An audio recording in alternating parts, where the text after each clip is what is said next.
It is time now for our big board, our team of insiders, and TJ. I can't be an insider. Oh, no. I just had to do that. You're going to tell us about your story in just a moment. You got a good sport about that. But first, let's start with this huge announcement from Macy's closing 100 stores next year due to slumping sales as more are going online and lower cost retailers. ABC's chief business and economic reporter Rebecca Jarvis is going to join us now. So this is really raising some eyebrows. Is it because so many people are just, shopping from home? It is, Robin. The retailers are scrambling right now. They are dealing with two things. It's a double whammy, the Amazon effect. People are shopping from home.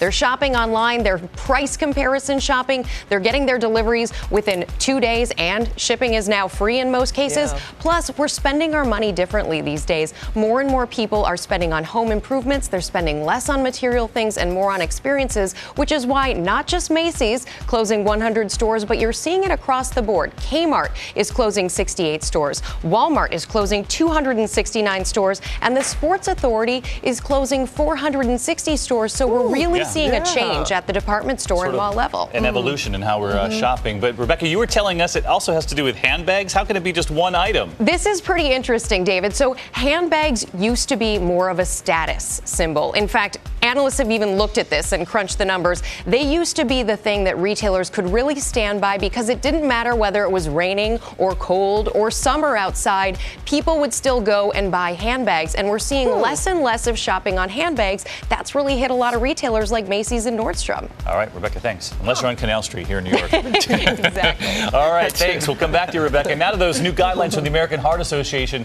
that really paint a bleak picture of kids' heart health right here in the United States, revealing alarming stats about poor diet and exercise. So let's get right to Dr. Richard Besser, ABC's chief health and medical expert, our insider this morning. And Rich, this is really unfortunate, especially when we're watching Michael Phelps and the Simones and all of these American athletes teach us how it's done to see these numbers. Yeah, I mean, this is really important. What the American Heart Association is saying is if we want to have healthy hearts as adults, we have to look at kids.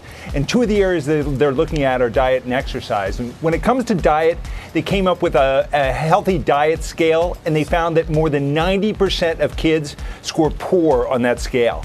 And when it comes to exercise, kids are supposed to get an hour a day of vigorous exercise. When they look at high school kids, only 10% of boys, 5% of girls are hitting that bar. That's got to change. Yeah, so how are we going to change this? You're a pediatrician. What do you tell your patients? Well, when it comes to diet, parents are really focused on what their babies eat. But as they get older and the children are exposed to more junk, they let up. We need to realize and remember that a child's diet is really a mirror image of what we're eating. Right. So if we're eating healthy, they're going to do better. And with exercise, it comes down to the school. We have to get gym class back in there, recess back in there, and we have to spread the word that exercise matters for girls as well as boys. Thank you. Hopefully the Olympics and watching these women perform is going to make it easier to do that. I hope so. We do hope that. Yeah, okay, Rich, that. thank you very much. And finally, we got a big talker this morning. That's why we have TJ You're here. outsider. No, The outsider. You're so much on the inside. This is a decades-old question. Did Yoko Ono break up the Beatles? Well, Paul McCartney is opening up about that in a revealing new Rolling Stone interview, talking about that long-standing speculation. You have really dug into this.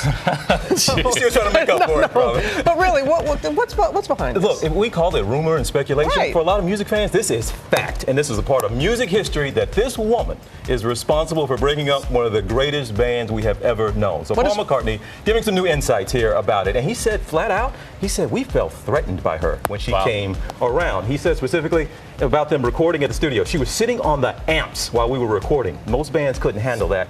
We handled it, but not amazingly well. She was right there. This is like, fellas can speculate to this. You got boys' night every week, and then all of a sudden, one of your boys start bringing his girl with him. You're like, what in the world is going on? This was going on there, and they did not handle it well. He admits. All right, well, she's not sitting on the amps anymore. No. So how's the relationship now between Paul and They're Yoko? all good. They're all good now? All good for a long time. And Right. he even said some cute stuff about her in the article saying, she's so Yoko.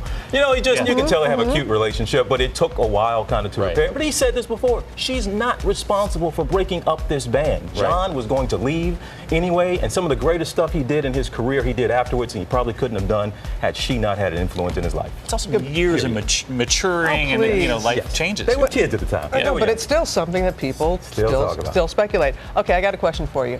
on a desert island. You can play one Beatles song. What is it, TJ? Let it be. Let it Let it be. be. Let it be. How about you, Rich? How about you, Rich? Hey Jude. It's a long one. It's a beautiful one. I love that song. Yeah. And Rebecca? You're stranded on an island, right? Right. Yesterday. Yesterday is the day I long for. Should have asked which island, probably, right? How about you, Robin? I want to hold your hand. On the island, right? I really want to do that. All you need is love, right? There it is. There You're you looking go. on the island. Yeah, Blackbird's good too. All I right. know. All right. You can't just pick TJ, one Beatles Thank song. you. I know. Have a great weekend. Rich, Rebecca, Rebecca. always great to have you here. And then TJ. You got it.